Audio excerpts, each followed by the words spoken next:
नमस्कार विद्यार्थी मित्रांनो, मी प्राध्यापक सुधाकर पवार, इतिहास विभाग प्रमुख SVKT महाविद्यालय देवळाली कॅम्प।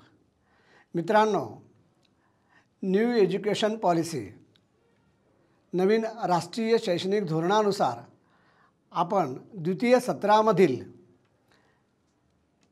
घटक दुसरा मुक्ती चळवळ यातील उपघटक स्त्रियांची चळवळ आज अभ्यासणार आहोत। स्त्रियांची चळवळ साधारणतः 1857 ते 1950 या काळातील आपण बघणार आहोत। खरं म्हणजे मागील सत्रामध्ये आपण कामगार चळवळी संदर्भात माहिती घेतली, कामगारांच्या समस्या, कामगारांच्या जीवनाविषयीची माहिती, कामगारांची होणारी आर्थिक पिळवणूक आणि त्यानंतर कामगारांमध्ये झालेले संघटन आणि कामगारांनी केलेले उठाव जे कामगार चळवळ या स्वरूपात आपण पाहिलेले आहे। कामगार संघटनांचं योगदानही त्यात आपण अभ्यासलेलं आहेत। आपण त्याचप्रमाणे स्त्रियांची चळवळ या ठिकाणी अभ्यासणार आहोत। त्यात आपण स्त्री चळवळीचे टप्पे समजावून घेणार आहोत। स्वातंत्र्य चळवळीतील स्त्रियांचा सहभाग कशा स्वरूपात झालेला होता हेही पाहणार आहोत। याशिवाय स्त्रियांनी स्वतःच्या अधिकारासाठी जो लढा दिला त्याविषयी माहिती घेणार आहोत। भारताच्या इतिहासात स्त्री चळवळीचे एक ऐतिहासिक महत्त्व आहे, तेही आपण या निमित्ताने समजावून घेणार आहोत। आजच्या आपल्या या प्रकरणाचे उद्दिष्ट म्हणजे स्त्री चळवळीची पार्श्वभूमी समजावून घेणे। यामध्ये आपण स्त्री चळवळीची पार्श्वभूमी म्हणजे कारणे समजावून घेणार आहोत। स्त्री चळवळ प्रत्यक्ष कशा स्वरूपात या ठिकाणी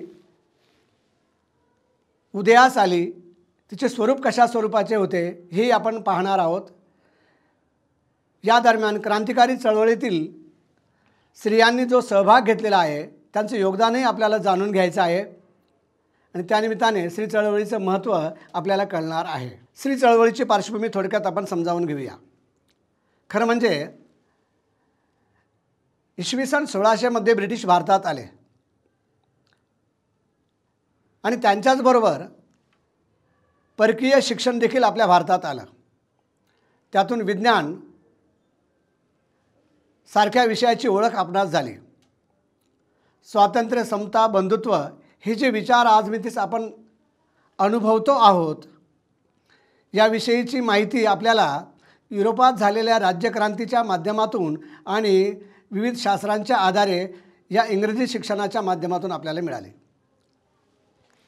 खरं म्हणजे भारतात ब्रिटिश येईपर्यंत आणि त्यानंतरही काही काळ म्हणजे भारताला स्वातंत्र्य मिळेपर्यंत स्त्रियांची सामाजिक स्थिती अतिशय हलाखीची होती।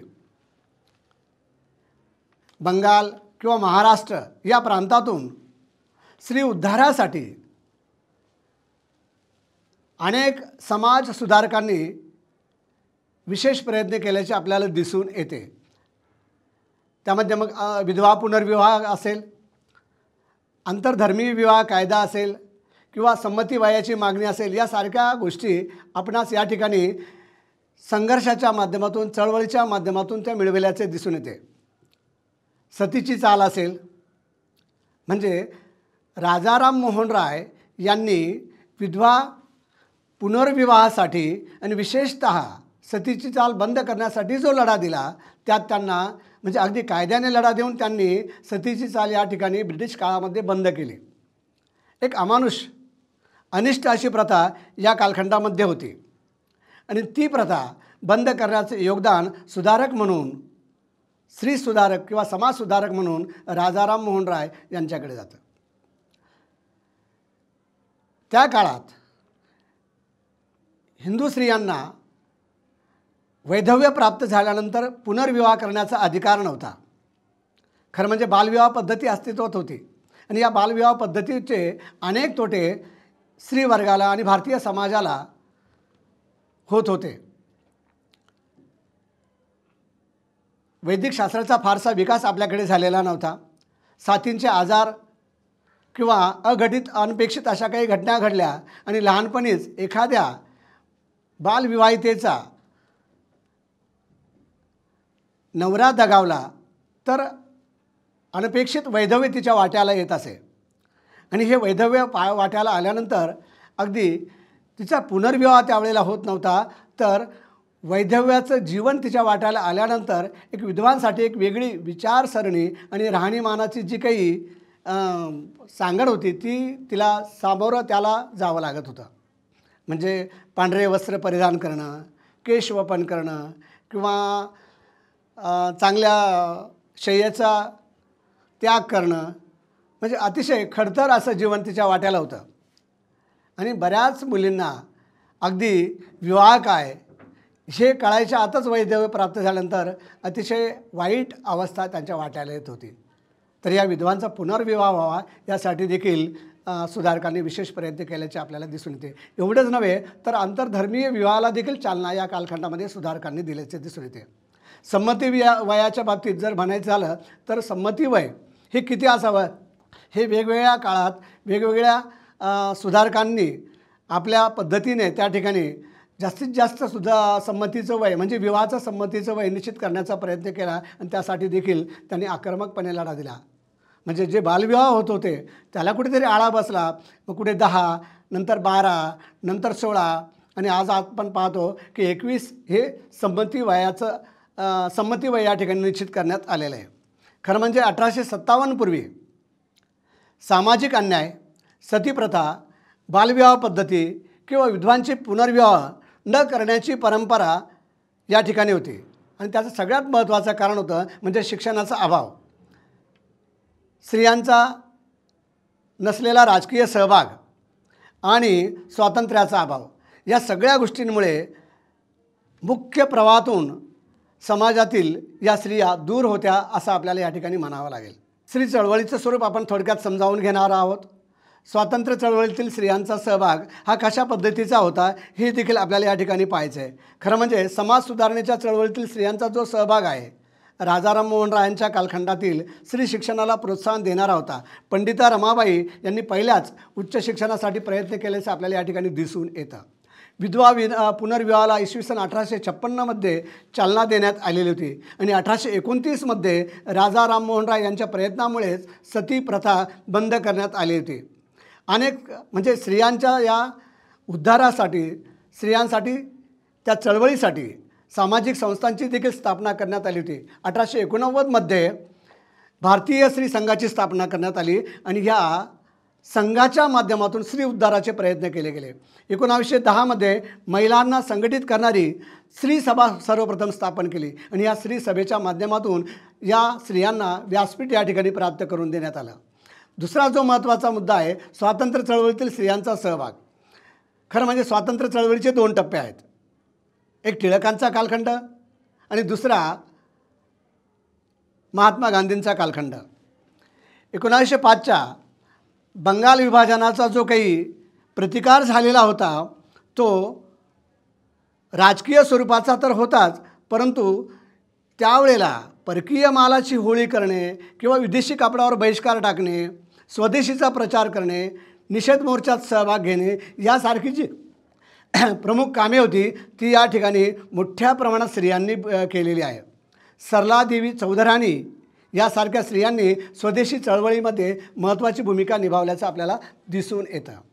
दुसरा महत्त्वाचा भाग म्हणजे होम रूल आंदोलन जे 1920 ते 1950 या काळामध्ये भारतामध्ये लढलं गेलं. डॉक्टर ॲनी बेझंट यांनी सुरू केलेलं हे आंदोलन पुढे कस्तुरबा गांधी, सरोजिनी नायडू या महिला नेत्यांनी पुढे नेऊन महत्त्वाची भूमिका त्याद्वारे बजावल्याचे आपल्याला दिसून येते. महात्मा गांधींच्याच कालावधीमध्ये 1920 जे असहकार आंदोलन पुकारलं गेलं होतं या असहकार आंदोलनामध्ये बहुतांशी स्त्रियांनी सहभाग नोंदवलेला होता. स्वदेशी चळवळीत त्या सामील झालेल्या होत्या. मग त्यामध्ये कस्तुरबा गांधी असतील किंवा इतरही सरोजिनी नायडू असतील यांची देखील महत्त्वाची भूमिका आपल्याला याही आंदोलनामध्ये पाहावयास मिळते. 1930 महात्मा गांधींच्या दांडी यात्रेच्या काळामध्ये कमलादेवी चट्टोपाध्याय आणि इतर स्त्रियांनी मिळून मिठाचा सत्याग्रह यशस्वी करण्यासाठी सक्रिय सहभाग नोंदवलेला होता. इवन 1942मध्ये भारत छोडो आंदोलनाच्या काळात अरुणा आसफ असतील यांनी तर भारतीय स्वातंत्र्य चळवळीला फार प्रेरणादायी काम केलेलं आहे. त्यांनी भूमिगत राहून चळवळीचं नेतृत्व केलं होतं. भारत छोडो आंदोलनामध्ये या अरुणा आसफ अलींचं महत्त्वाचं योगदान आहे. एवढंच नव्हे तर क्रांतिकारी चळवळीमध्ये देखील स्त्रियांचा सहभाग मोठ्या प्रमाणात झाल्याचं आपल्याला दिसून येतं. अगदी काळ्या पाण्याची शिक्षा अनेक स्त्रियांना, क्रांतिकारी स्त्रियांना ब्रिटिश काळामध्ये झाल्याचं आपल्याला दिसून येतं. भिकाजी कामा हे नाव आपल्याला सांगता येईल. यांनी भारतीय स्वातंत्र्याची मागणी आंतरराष्ट्रीय स्तरावर या काळात केलेली होती. विनायक दामोदर सावरकरांच्या भगिनींनी महिलांना संघटित केलं. स्वातंत्र्याचे बीज त्यांच्यामध्ये रोवली आणि पहिला भारतीय स्वातंत्र्य ध्वज आंतरराष्ट्रीय स्तरावर फडकवला असं म्हटलं तर वावगं ठरणार नाही. स्त्रीवादी चळवळ आणि अधिकारासाठी लढा या कालखंडामध्ये म्हणजे 1920 ते 1950 या काळामध्ये मोठ्या प्रमाणात देण्यात आल्याचं आपल्याला दिसून येतं. महिलांनी मताधिकार प्राप्त व्हावा यासाठी देखील इसवी सन 1935मध्ये सरकारने जो कायदा केला त्यासाठी विशेष प्रयत्न केले होते. काही स्त्रियांना मताधिकार त्यावेळेला मिळाला.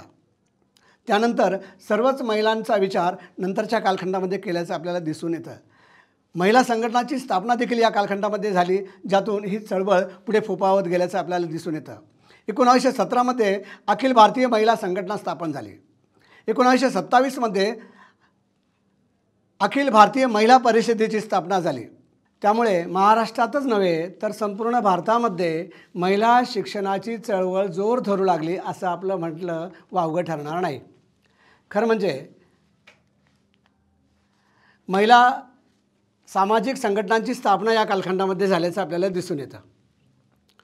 मग ती 1817मधील अखिल भारतीय महिला संघटना असेल किंवा अखिल भारतीय महिला परिषद असेल, जी 1927मध्ये स्थापन झाली होती, ज्यामुळे स्त्री उद्धाराच्या कार्याला मोठ्या प्रमाणात चालना मिळाली. सामाजिक सुधारणा चळवळीचा टप्पा हा अतिशय महत्त्वाचा आणि मोलाचा ठरतो. आणि महाराष्ट्रामध्ये प्रामुख्याने दक्षिण महाराष्ट्रामध्ये असलेली देवदासी जी प्रथा होती, या प्रथेविरोधात या ठिकाणी चळवळ सुरू करण्यात आली. महिलांना देवदासी प्रथेतून मुक्त करण्यासाठी विशेष प्रयत्न झाले. 1929मध्ये बालविवाह प्रतिबंधक कायदा करण्यात आला आणि त्या कायद्यामुळे 18 वर्षाखालील मुलीचे विवाह बंद झाले. म्हणजे बालविवाह पद्धती जी होती हिचं खंडन करण्यासाठी या चळवळीचा फार मोठा उपयोग झाल्याचं आपल्याला दिसून येतं. सामाजिक सुधारणा, स्त्रियांचा विकास यासाठी काही महत्त्वाच्या स्त्रियांचं योगदान देखील तितकंच योग्य स्वरूपाचं आणि महत्त्वाचं आपल्याला दिसून येतं. ज्यामध्ये सरोजिनी देवी नायडू असतील. भारतीय स्वातंत्र्य चळवळीमध्ये त्यांचा सक्रिय सहभाग होता. त्यांनी भारतीय राष्ट्रीय काँग्रेसच्या आंदोलनाच्या माध्यमातून देशाला स्वातंत्र्य मिळवून देण्यासाठी स्त्रीवर्गाचं नेतृत्वच केलं नव्हे तर स्त्रियांना देखील बरोबर या चळवळीमध्ये घेतल्याचं दिसून येतं. त्या पहिल्या राष्ट्रीय काँग्रेसच्या महिला अध्यक्ष होत्या. त्यानंतर कस्तुरबा गांधी, महात्मा गांधींच्या नेतृत्वाखाली जी स्वातंत्र्य आंदोलनाचा लढा होता, या लढ्यामध्ये सत्याग्रह चळवळीमध्ये प्रत्यक्ष कस्तुरबा गांधी या सहभागी झाल्या होत्या आणि त्यांनी सर्व स्त्रियांना त्यामध्ये सामावून घेण्याचा आणि स्वातंत्र्याचा विचार त्यांच्यामध्ये रुजवण्याचा प्रयत्न या काळात केल्याचं आपल्याला दिसून येतं. याशिवाय स्वदेशी चळवळीचं नेतृत्व आणि महिला स्वावलंबन यावर विशेष भर देणाऱ्या म्हणजे कमलादेवी चट्टोपाध्याय यांचंही कार्य तितकंच मोलाचं आणि महत्त्वाचं ठरतं, जे स्त्री चळवळीसाठी उपयुक्त आहे.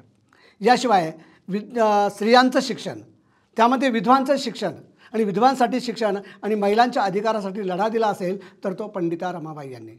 या सर्व स्त्रियांचं योगदान तितकंच महत्त्वाचं आहे.